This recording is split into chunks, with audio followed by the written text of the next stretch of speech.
The ceremony hall fell silent as Seraphine lowered herself to her knees. For 3 years, she had stood beside the Alpha King as his betrothed. For 3 years, she had loved him in secret, never daring to speak the words aloud. And now, dressed in the gray garments of the displaced, she was about to watch another woman take her place. "You understand what you're doing?" her stepmother had asked that morning, false sympathy dripping from every syllable. "Once you bow, once you step aside, there's no returning. You'll be nothing." Seraphine understood perfectly. She was saving them all. A barren woman with cursed blood had no business standing beside a king. Her womb would bear no heirs. Her bloodline would poison any child unfortunate enough to take root. Stepping aside wasn't surrender. It was mercy. So when the ceremonial drums began and Rowena glided down the aisle in white and gold, Seraphine did exactly as tradition demanded. She bowed. She stepped to the side. She prepared to watch the only man she'd ever loved bind himself to her stepsister. But the Alpha King was not watching Rowena. His eyes, gray as storm clouds and just as turbulent, were fixed on Seraphine. On her bowed head, on her trembling hands. On the way, she refused to meet his gaze. And when the high priest raised his staff to begin the bonding rites, when Rowena reached for Kaelin's hand with a triumphant smile, the Alpha King did something no one expected. He stopped the ceremony. "No," he said, his voice cutting through the sacred hall like a blade through silk. "Not her." The kingdom would talk about what happened next for generations. How their king, their cold and dying king, had walked past his chosen bride without a glance. How he had descended the altar steps with purpose that made the crowd shrink back. How he had stopped directly before the kneeling woman in gray, the one everyone had already forgotten, and spoken words that shattered everything. "Rise, Seraphine. I will not bind myself to anyone but you." She should have felt joy. She should have felt relief. Instead, she felt terror. Because he didn't know what she was. He didn't know what marrying her would cost him. And by the time he discovered the truth, it would be far too late. The morning of her displacement began like any other. Seraphine woke before dawn, as she always did, her body still trained to the routines of a future Luna. She bathed in cold water to sharpen her senses and dressed in simple linen, saving the finer fabrics for those who deserved them. She braided her dark hair away from her face, the way her mother had taught her before the sickness claimed her. Mother would be ashamed, she thought, catching her reflection in the small mirror above her wash basin. She raised me to be strong. She raised me to fight. But some battles couldn't be won. Some truths couldn't be outrun. The knock at her door came precisely at sunrise. Seraphine opened it to find her stepmother, Iselda, flanked by 2 servants carrying a gray gown. "The ceremonial garments," Iselda said smoothly. "You'll wear these today?" Gray, the color of the displaced, the color of those who willingly surrendered their claim to a mate. Seraphine had seen it worn only twice in her life, both times by women too old or too broken to fulfill their bonded duties.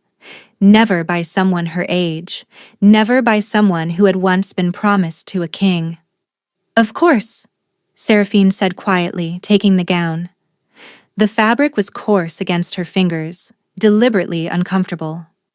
Iselda studied her with calculating eyes, green like shallow water, revealing nothing of the depths beneath. "You're doing the right thing, child. You know that, don't you?" Child. Seraphine was 23 years old, but Iselda had called her that since the day she'd married Seraphine's father. A constant reminder of her place. "I know," Seraphine said. "The kingdom needs heirs. The Alpha King needs a Luna who can provide them." Iselda's voice softened into something almost resembling kindness. "You can't give him that. Your blood is compromised. We've discussed this." They had discussed it endlessly. For 3 years, Iselda had reminded her of the curse that ran through her mother's bloodline. For 3 years, she had produced healers and historians who confirmed what Seraphine already knew. Children born of her body would be twisted, wrong, and dangerous. The bloodline had to end with her. And then there was the barrenness. The herbs Iselda gave her each morning for her health had done nothing to ease the hollow ache in her womb. The moon cycles came and went without change. She was empty, broken, useless. "Rowena will be a good Luna," Seraphine said because it was expected. Something flickered in Iselda's expression. Satisfaction, triumph barely concealed. "She will. She'll give the king strong sons and bring honor to our family." A pause, weighted with meaning. "To my family." The correction landed like a slap. Seraphine absorbed it silently, the way she'd learned to absorb everything. "I'll dress now," she said. Iselda smiled. "The ceremony begins at midday. Don't be late." "And Seraphine?" She paused at the threshold. "Remember to bow deeply. Show the kingdom you accept this willingly. We wouldn't want anyone to think you were reluctant." The door closed, and Seraphine stood alone with the gray dress pooling in her hands like ash.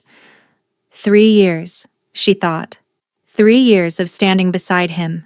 3 years of learning his moods, his silences, his rare and precious smiles. 3 years of falling in love with a man I was never meant to keep. She had never told Kaelin how she felt. Their betrothal had been political. Her father's territory allied with the crown, her hand offered as a seal on the treaty. Love was never part of the arrangement. He treated her with distant courtesy, nothing more. A nod when they passed in corridors, a brief word at formal dinners. His attention always elsewhere, his mind consumed by matters of state. He probably didn't even know her favorite flower, her mother's name, the sound of her laugh. "He won't miss me," Seraphine told herself as she pulled the gray dress over her head. "He never even saw me." But her wolf, the creature that lived beneath her skin, sharing her heartbeat, let out a low, mournful howl that echoed through her bones.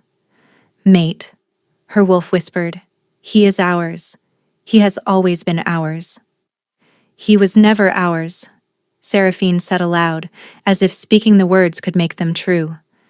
"And after today, he never will be." The great hall of Valdren had been transformed. Seraphine barely recognized it. Where there had once been simple grandeur, stone walls, iron chandeliers, the banner of the royal house, there was now an explosion of white and gold. Flowers cascaded from every surface.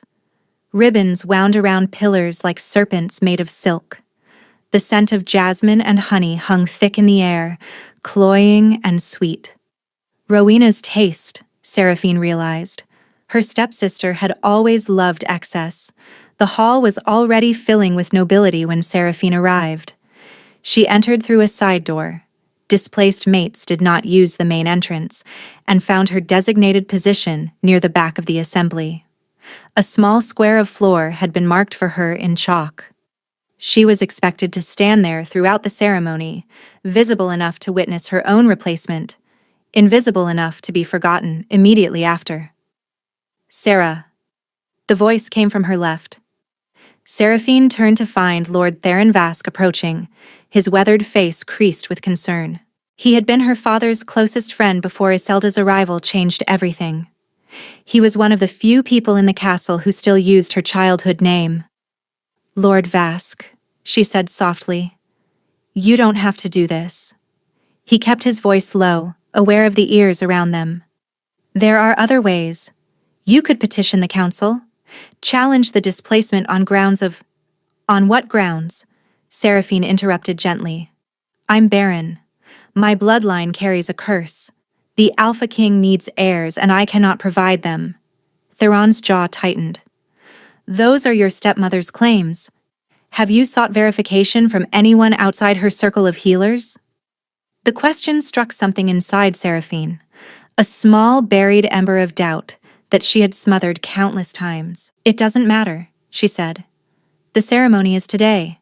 In less than an hour, Rowena will be Luna and I will be—" "Nothing," Theron finished bitterly. They'll make you nothing, child. Is that truly what you want? Seraphine met his eyes. What I want has never mattered, Lord Vask. You know that as well as anyone. Before he could respond, the ceremonial drums began. The sound rolled through the great hall like thunder, silencing every conversation. The crowd parted, creating a clear path from the main entrance to the altar where the high priest waited. And there, at the far end of the hall, framed by the towering oak doors, stood Rowena. She was radiant, golden hair cascading over bare shoulders, a gown of white silk and cloth of gold that probably cost more than most families earned in a lifetime. Diamonds glittering at her throat, her wrists, her ears. She looked like a goddess descended from the heavens. And beside her, his arm extended for her to take, stood Seraphine's father. Lord Aldrich Crane had aged in the years since her mother's death. His dark hair had gone silver, his shoulders had stooped. But his eyes, when they swept the crowd and landed briefly on Seraphine, held no warmth at all. Only resignation, only distance. He looked away without acknowledgement and began walking Rowena down the aisle. The crowd murmured in appreciation. Seraphine heard fragments of conversation floating past her. Absolutely stunning, isn't she? Proper Luna, finally. About time he put aside that other one, the cursed girl. The cursed girl? Is that what they called her? Seraphine supposed it was better than some alternatives. The procession reached the altar. Rowena released Aldrich's arm and ascended the steps alone, her movements practiced and graceful. The high priest, an ancient wolf with a white beard that reached his navel, raised his staff to command attention. People of Valdrin, he intoned, his voice carrying through the hall with supernatural clarity. We gather today to witness a sacred bond, a binding of souls, a union that will strengthen our kingdom and secure our future. Seraphine felt the pressure of tradition bearing down on her. This was the moment. The moment when the displaced mate was required to formally surrender her claim. She stepped forward from her chalk square, aware of every eye suddenly turning toward her. Her feet carried her to the center of the aisle, directly between the altar and the watching crowd. The weight of their attention pressed against her skin like physical force. Before the binding may proceed, the high priest continued, tradition demands acknowledgement from the one who steps aside. Seraphine Crane, former betrothed of Alpha King Kalen of Valdrin, do you willingly surrender your claim? Her wolf howled inside her, a sound of pure anguish. Don't, the creature begged. Please, he is ours, the bond is there. I can feel it, buried beneath something dark, something wrong, but it's there. I do, Seraphine said clearly. Do you acknowledge your inability to fulfill the duties of Luna, releasing your betrothed from all obligation? No, no, no. I do. Then kneel, Seraphine Crane, and bow before your successor. Seraphine lowered herself to the cold stone floor. Her knees hit hard, the impact jarring through her bones. She bent forward, pressing her forehead nearly to the ground. This is right, she told herself. This is mercy. This is... Rise. The voice didn't belong to the high priest. Seraphine's head snapped up. Standing at the top of the altar steps, having somehow appeared without her noticing, was Kalen, the Alpha King, her former betrothed, the only man she had ever loved. He was dressed in ceremonial black, the color of kings during binding rites. His dark hair was pulled back from a face that artists had tried and failed to capture, too severe, too striking, and too alive with intensity that no painting could hold. His eyes were fixed on her with an expression she couldn't read. But something was wrong. His skin, usually bronzed from hours of outdoor training, had a grayish pallor. His cheekbones seemed sharper than she remembered, as if he'd lost weight he couldn't afford to lose. And when he stepped forward, descending the first step toward her, she saw him waver.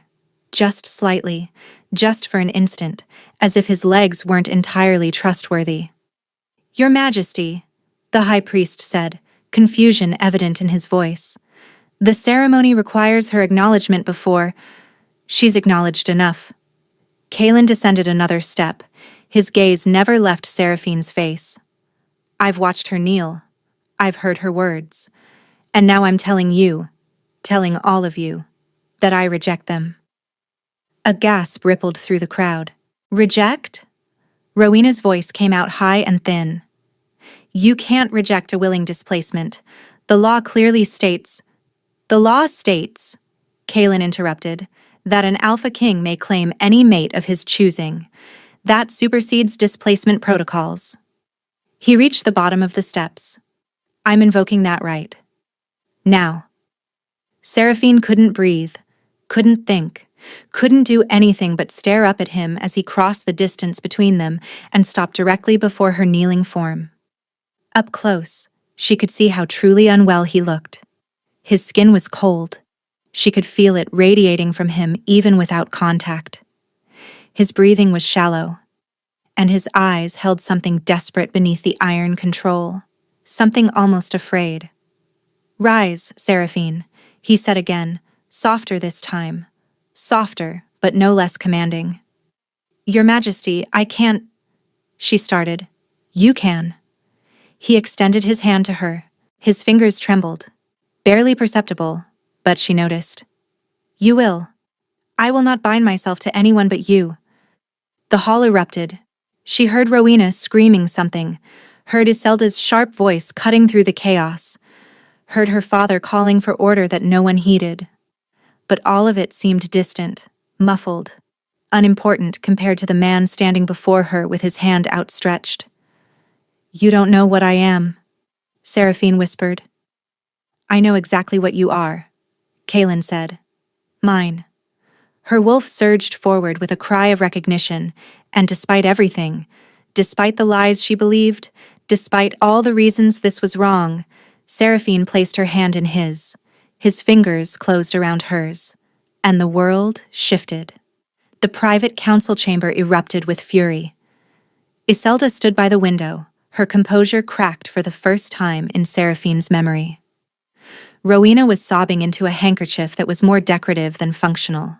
Lord Aldrich hovered uncertainly between his wife and his daughter, and the council members sat around the table with expressions ranging from outrage to bewilderment. Kaelin sat at the head of the table.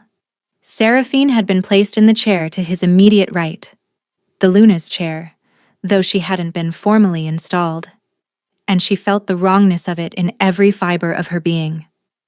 This is madness, Iselda said, her voice carefully modulated despite the anger burning in her eyes. Your Majesty, you cannot simply override a displacement conducted according to law. I believe I just did, Kaelin said. The girl is barren, cursed. She cannot provide you with heirs. And yet I've chosen her. Iselda's hands clenched at her sides. The kingdom requires succession. The council requires... The council, Kaelin interrupted, his voice soft but edged with warning, advises. It does not command. Or has something changed since I took the throne? Silence fell over the room. Seraphine watched the exchange with growing unease. She had never seen Kaelin engage so directly with opposition. In the 3 years of their betrothal, he had always seemed removed, present, but not fully engaged, as if some essential part of him was elsewhere. Now, though diminished physically, he radiated an intensity that made even the oldest council members look away. Your Majesty, Lord Vareth, the eldest counselor, spoke carefully. Lady Iselda raises legitimate concerns. The bloodline is none of your concern? Forgive me, but the royal succession is precisely our concern. If Lady Seraphine cannot bear children, then I will die without an heir. Kaelin's tone didn't change. That was always a possibility. I've made my peace with it. Something flickered across his face. Pain, quickly suppressed, and Seraphine saw his hand move beneath the table, pressing against his chest. The gesture lasted only a moment, but she noticed. She noticed everything about him. He's ill, she realized with sudden clarity. Not just pale, not just tired. Actually ill. And he's hiding it. The wedding will proceed in 3 days, Kaelin announced, rising from his chair. He moved carefully, as if conserving energy. Seraphine will be examined by healers of my choosing, not yours, Lady Iselda, and we will discover the truth of these claims once and for all. And if the truth is what we've always said? Iselda asked, defiance returning to her voice. Kaelin paused at the door. Then I will marry her anyway, he said, and you will bow to your new queen or leave my kingdom. The choice is yours. He left. The chamber erupted into chaos, but Seraphine barely heard it. She was already on her feet, following him. She found him leaning against the wall just around the corner. One hand braced against the stone, his breathing labored. Your Majesty. Not here, he said through gritted teeth. My chambers. Now. He pushed off the wall and began walking, or trying to. After 3 steps, his leg buckled. Seraphine moved without thinking, sliding under his arm to support his weight. He was heavier than she'd expected, solid muscle despite his gaunt appearance. And cold. So cold that her skin prickled where they touched. Don't, he started. If you fall in this corridor, everyone will know something's wrong, Seraphine said quietly. Let me help you. He stared at her for a long moment. Something shifted in his expression. Surprise, perhaps, at being challenged. Then he nodded once and let her take some of his weight. They moved slowly through the castle, using servant passages that Seraphine knew from her years as unofficial Luna in training. By the time they reached the royal chambers, Kaelin was barely conscious. She helped him to a chair by the fire, though the fire was barely embers, the room uncomfortably cold. He collapsed into the seat with a sound of relief that bordered on a groan. Thank you, he said roughly. Seraphine didn't respond. She was already moving around the room, adding logs to the fire, stirring the embers until flames caught and began throwing warmth into the space. She found extra furs in a chest by the bed and draped them over his shoulders without asking permission. When she finally stepped back, Kaelin was watching her with an expression she couldn't decipher. You've done this before, he said, cared for someone who couldn't care for themselves. My mother. The words came out before she could stop them.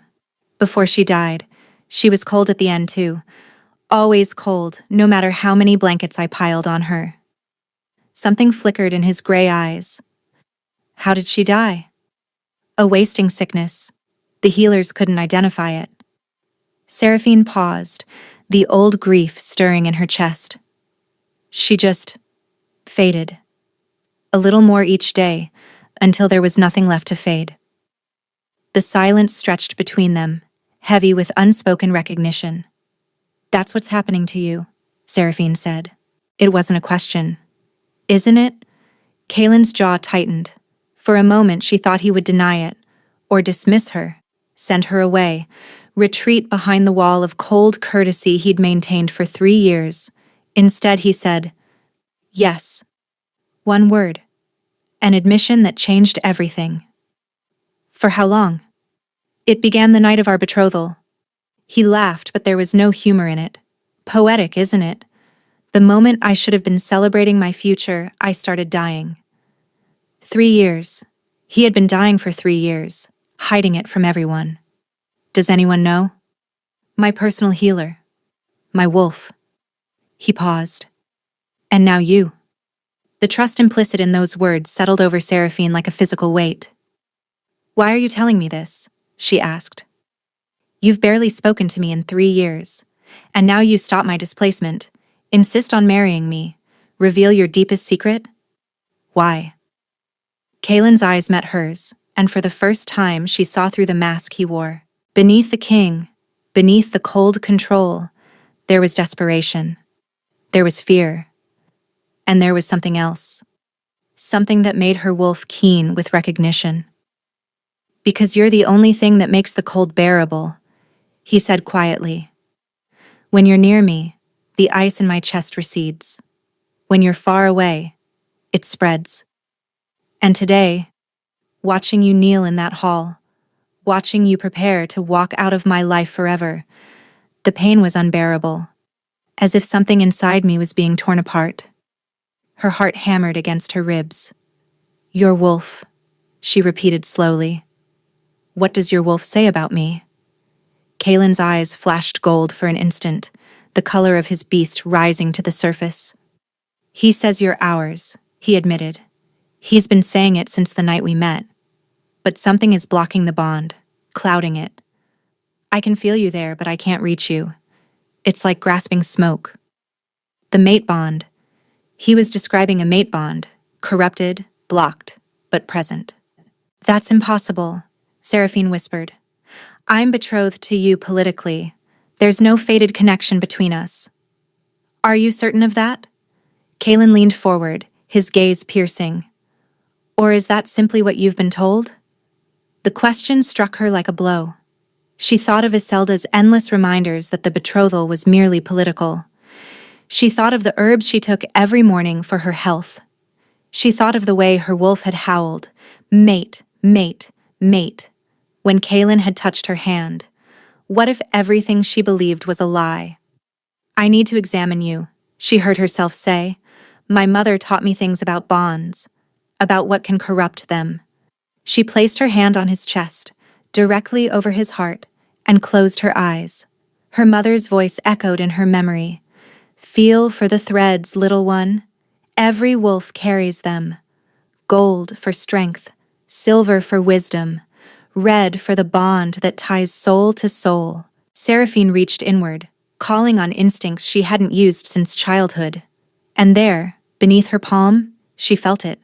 A bond, a mate bond, thick as rope and golden red with potential, but wrapped in something dark, something oily and wrong that squeezed it tight, choking it the way vines might strangle a tree.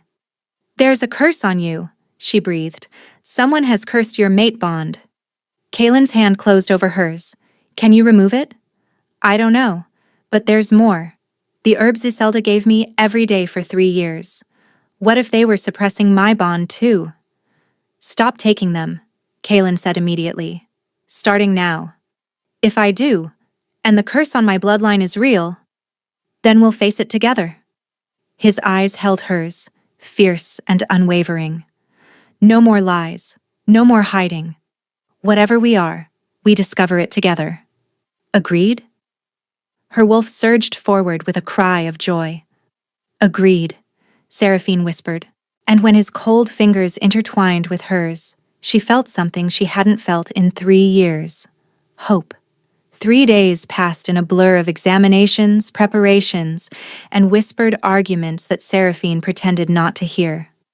Kaelin's healers, 3 women brought from distant territories, owing nothing to Iselda's influence, poked and prodded and questioned her for hours. They drew blood. They examined her womb through methods both mundane and magical. They asked about her monthly cycles, her mother's health, and her grandmother's history. On the morning of the 3rd day, they delivered their verdict. There is nothing wrong with you, the eldest healer announced, her weathered face creased with confusion. Your womb is healthy. Your bloodline shows no signs of curse or corruption. You are, by every measure we can apply, perfectly capable of bearing children. Seraphine sat frozen on the examination table. That can't be right, she heard herself say. The other healers, the ones my stepmother brought, they confirm the curse. They confirm my barrenness. The healer's expression darkened. Then they lied. Or they were paid to lie. Lied. The word echoed through Seraphine's mind, rearranging everything she had believed about herself. There's one more thing, the healer continued, her voice gentler now. You've been ingesting something. A compound designed to suppress the reproductive cycle and dull the mate bond, making it nearly impossible to recognize or feel. The herbs. Iselda's herbs. All of it was lies. I was never barren. I was never cursed. They poisoned me for 3 years, dulled my bond, made me believe I was worthless. And I never questioned it. Her mother's old chambers had been sealed since her death 8 years ago. Using secret passages she'd learned as unofficial Luna in training, Seraphine dropped through the ceiling into the dusty room. Everything was exactly as she remembered. The bed with its faded blue coverlet. The bookshelf stuffed with volumes on herbalism and other things. Blood magic and its bindings. The art of severance. Curses.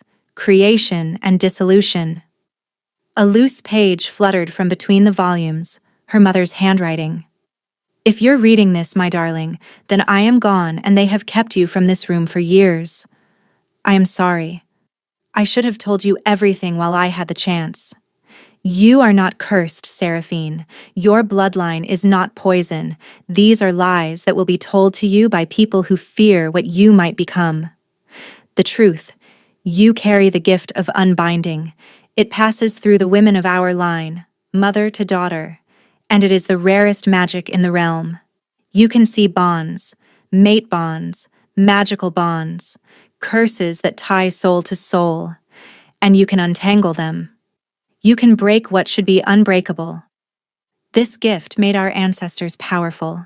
It also made them targets. I hid my gift. I hid yours. But someone knows what you are. Someone is already moving against you. If I die before you come of age, find my sister Asila in Briar's End, beyond the Thornwood. She will teach you what I cannot. You are not broken. You are one of the most powerful beings in the realm, and when you learn to use your gift, no one will ever be able to cage you again. An unbinder. The gift she'd used instinctively to see Kaylin's curse was her birthright, and her mother had been murdered for it.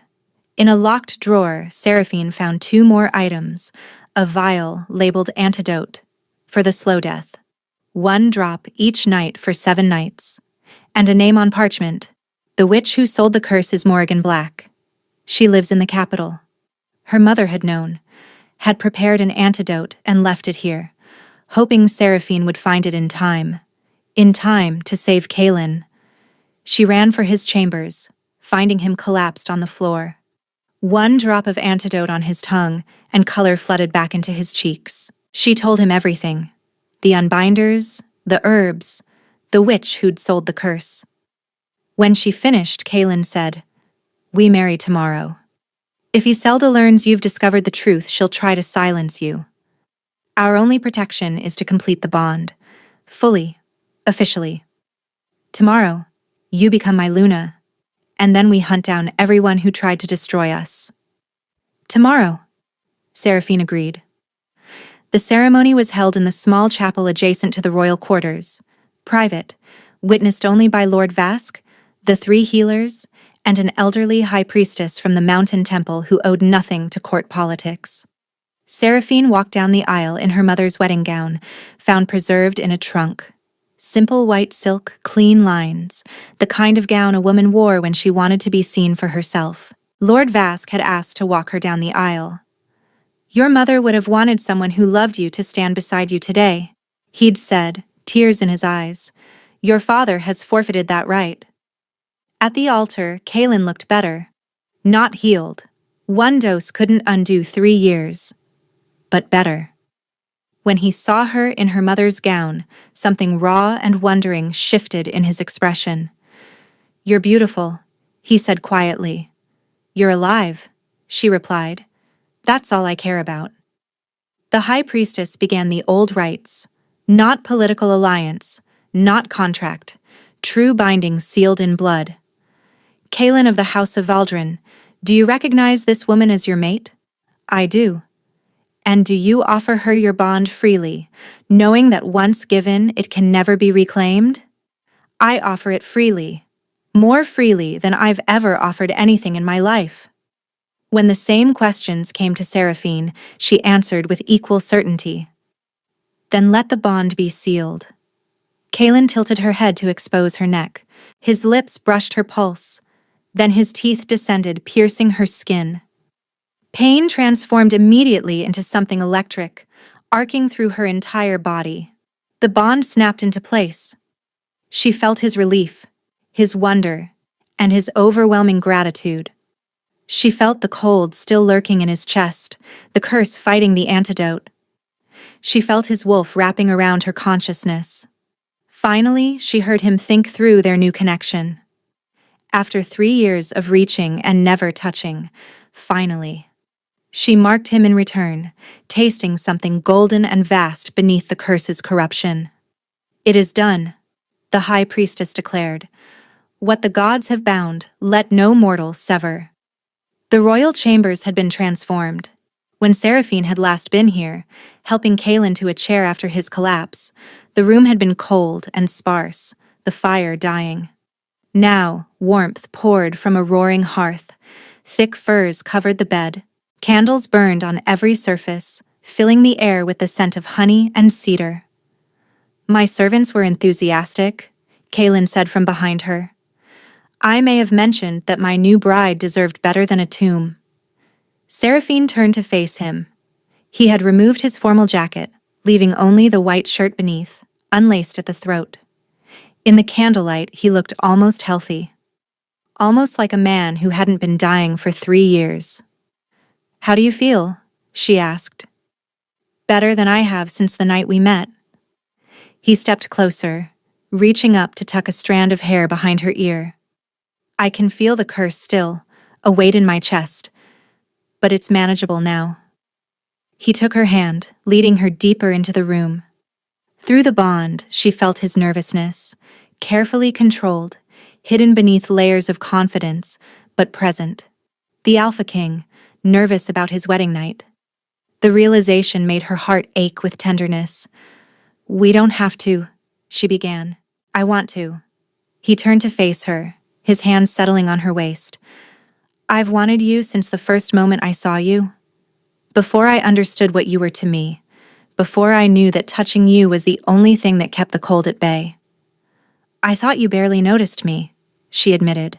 "For 3 years, you looked through me like I was invisible." Pain flickered through the bond. The curse clouded everything. I could feel that you were important, that you were mine, but every time I tried to focus on you, it was like grasping water. "And now?" His grip tightened on her waist. "Now I can see you clearly. Every detail." His eyes traced her face with hungry attention. "And I want to learn them all. Starting tonight." "Then stop talking," she whispered, "and show me." He kissed her, consuming, demanding, 3 years of suppressed longing finally given release. His mouth moved against hers, coaxing her lips apart, and his tongue sweeping against hers in strokes that made her knees weaken. Through the bond, she experienced his pleasure as her own, the relief of finally touching her freely, the intoxication of her scent filling his lungs, the primal satisfaction of his wolf at having its mate so close. Kaelin was gentle, patient, asking permission at every step. When she admitted she'd never done this before, he cupped her face in his palms. "We go as slow as you need. This night is for you as much as me." The gentleness in his voice undid something in her chest. She kissed him again, slower this time, learning the shape of his mouth. His hands roamed her back, her sides, exploring, memorizing. Every touch sent sensation ricocheting through the bond, her pleasure and his merging until she couldn't tell where one ended and the other began. When they finally came together, they both cried out. The bond blazed between them, amplifying every sensation to near unbearable intensity. There, his wolf breathed through their connection. Home. Finally, home. They moved together, finding their rhythm in the candlelight. The curse retreated further, burned back by the heat they generated between them. The bond deepened, wove tighter, and became something unbreakable. And when release finally crashed over them both, simultaneous, overwhelming, perfect, Seraphine understood what her mother's letter had meant. She was powerful. She was whole. And with this man beside her, she was invincible. Afterward, they lay tangled in the furs, her head on his chest, his arm wrapped around her waist. Through the bond, she felt his contentment, a deep, settled peace that she suspected was unfamiliar to him. "Stay," she murmured sleepily. "I'm not going anywhere." He pressed a kiss to her hair. "Not tonight. Not ever again. She fell asleep to the steady beat of his heart beneath her ear, warmer than it had been in 3 years. She woke to cold, true cold, biting and sharp. Kaelin sat on the bed's edge, hands pressed against his chest, terror flooding their connection. "The curse," he said. "It's not retreating, it's accelerating." Seraphine reached for her gift and looked. The curse had transformed from a strangling vine into a serpent, alive, malevolent, and feeding on their newly completed bond. "Someone built in a fail-safe," she breathed. "If you ever truly bonded with your mate, it would kill you immediately." His heart faltered through their connection. "The witch who made this curse, Morrigan Black, find her. Make her tell you how to break it. I won't leave you. You have to." He cupped her face with frozen hands. "If you stay and watch me die, the curse wins. But if you find the cure and bring it back, what if I'm too late? Then you'll still have your power, and you'll still make them pay." She kissed him, hard, desperate, then ran for the stables. Seraphine rode like death was chasing her. Every mile she covered, she felt Kaelin weakening through their bond. The connection that had blazed so bright last night was dimming now, flickering like a candle in a storm.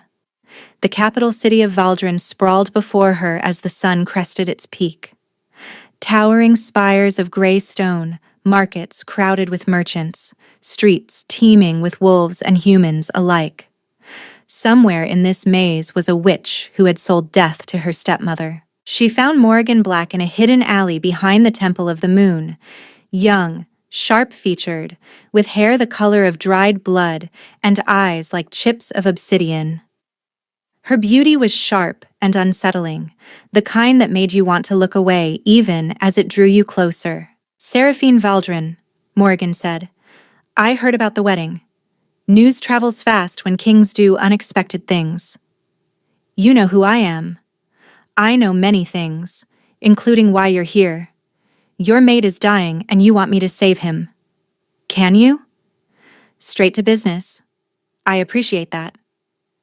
Morrigan settled into a chair by the fire, crossing her legs with deliberate elegance. "Yes, I can save him. The curse that's killing him. I created it 8 years ago, commissioned by a woman who wanted to ensure the Alpha King would never have a true heir." "Iselda." "Very good." Morrigan smiled, showing teeth that were slightly too sharp. "She came to me with gold and hatred and a plan that spanned decades. Curse the king's mate bond. Make him incapable of recognizing his true mate. If he ever did manage to bond properly, ensure the connection itself became the killing blow." Through her dimming link to Kaelin, Seraphine felt another pulse of cold. Time was running out. "Why?" she demanded. "What did Iselda gain from this?" "Power, of course. The oldest motivation. Her daughter on the throne. Her bloodline securing the succession. And along the way, the elimination of the one obstacle that could have stopped her. My mother." Lyrian was an unbinder. Morrigan's eyes met Seraphine's, sharp with interest. "She could have unraveled my curse in moments. She had to die before she discovered what Iselda had done." A pause. "I didn't kill her, if that's what you're wondering. I simply sold the tool. Iselda wielded it herself." Rage burned through Seraphine.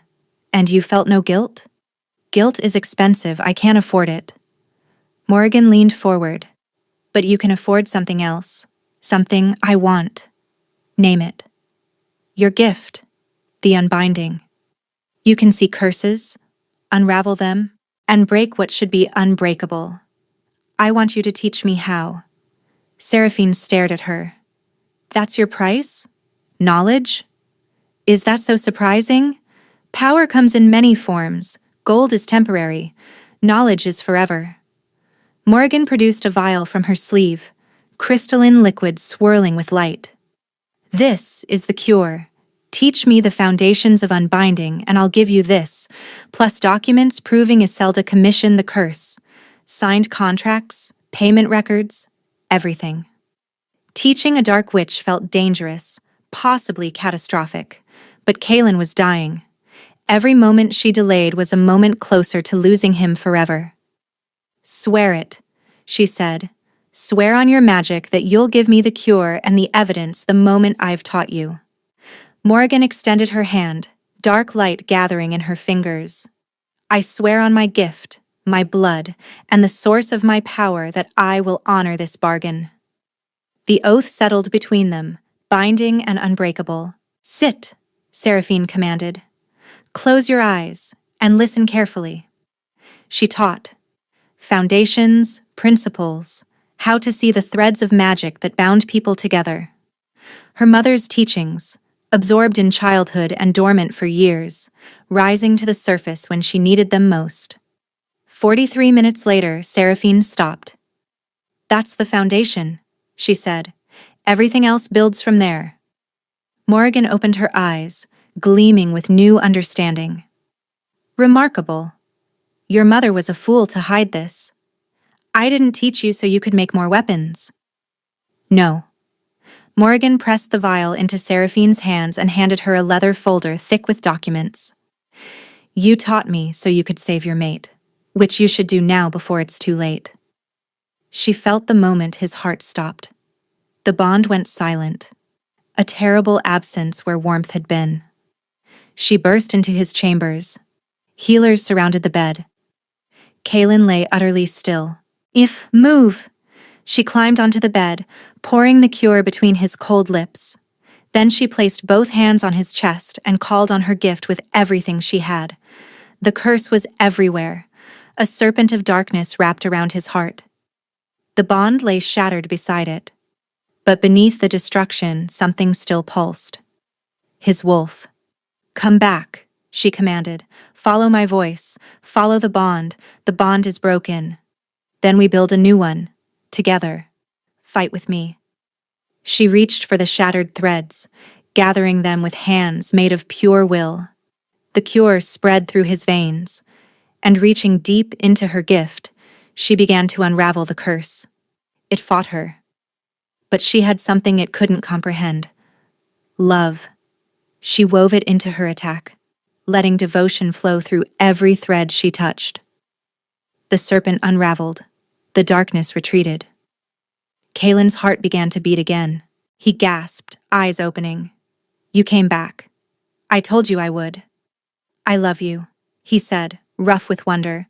"I don't know when it happened, but I love you." She kissed him. The curse was broken. Her mate was saved. Now it was time for vengeance. 3 days later, Kaelin addressed the court. Seraphine stood beside him in crimson, the color of blood and justice. In the center of the hall, 3 figures waited in chains: Iselda, Rowena, and Lord Aldrich. 3 years ago, Kaelin announced, the night of my betrothal to Seraphine, a curse was placed upon me, designed to prevent me from bonding with my true mate, intended to kill me slowly. That curse was commissioned by Lady Iselda Crane, who had it created 8 years prior when she murdered Seraphine's mother. "Lies!" Iselda screamed. Seraphine descended from the throne, leather folder in hand. "You had your time for words, years of them." She read aloud. Contracts with Morrigan Black, payment records, letters in Iselda's hand discussing the timeline, recipes for the herbs laced into Seraphine's tonics. And finally, a letter to Iselda's sister. The plan proceeds perfectly. Lyrian is finally dead. The girl is broken, believing herself cursed. The king weakens daily. Soon, Rowena will be Luna, and no one will ever know how he achieved it. The hall erupted. "My mother was an unbinder," Seraphine announced, silencing the chaos. "Iselda had her killed because she feared what my mother might discover. But the gift is hereditary, and I am my mother's daughter." She turned to her father. "Did you know?" Aldrich's voice was hoarse. "Not all of it. But I knew something was wrong. I was a coward. Believing her was easier than facing the truth. You are guilty of cowardice, of failing to protect your wife and daughter. But you did not commission the curse. Your punishment will be decided by the council." She turned to Rowena. Did you know? No. She told me you were stepping aside willingly. You knew she hated me. You benefited and never questioned why. That is not a crime the law can punish, but you will carry it. Finally, she faced Iselda. You are guilty of murder, conspiracy, and high treason. The punishment is death. Kaelin rose.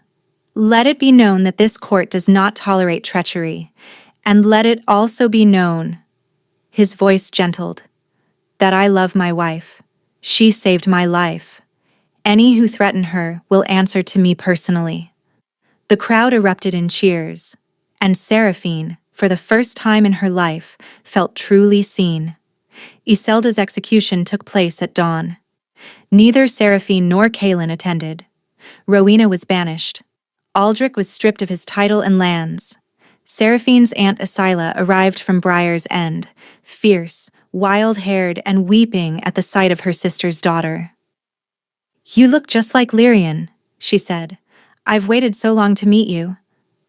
Asila stayed for months, teaching Seraphine everything about the unbinding gift, how to see all bonds, how to trace curses to their source, how to unravel them thread by thread.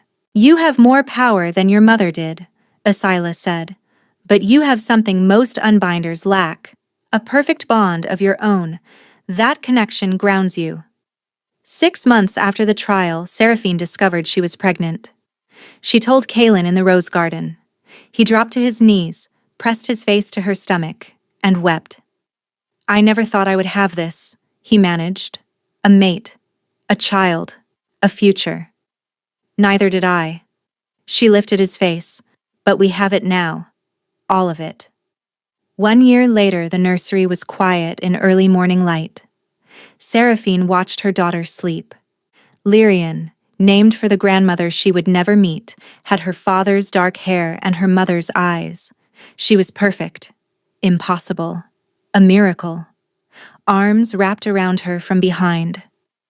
She has your stubbornness, Seraphine murmured. Already? She refused to sleep until I sang the same lullaby 4 times. They stood together, watching their daughter breathe. The council met this morning, Kaelin said. The new laws protecting bonded wolves passed unanimously. The registry of cursebreakers is established. Your aunt agreed to lead the training program. We did it, Seraphine said quietly. Everything we planned. We're not done. We'll never be done. But we'll do it together. She rose on her toes to kiss him. Together. Baby Lyrian stirred, letting out a small cry. Kaelin lifted her with exaggerated care. Go rest, he said. You were up half the night. Seraphine watched them, her mate and her daughter, the family she had never dared dream of, and felt her heart swell with love so vast it threatened to overwhelm her. 1 year ago, she had been a woman in gray, kneeling before her own displacement. Now she was Luna of Valdren, mother, wife, unbinder, reformer, and most importantly, she was loved, fully, freely, without condition or curse. She had stepped aside once, believing herself unworthy. She would never step aside again. Thank you for listening to this story. If you enjoyed it, let me know in the comments below. Your thoughts mean more than you know.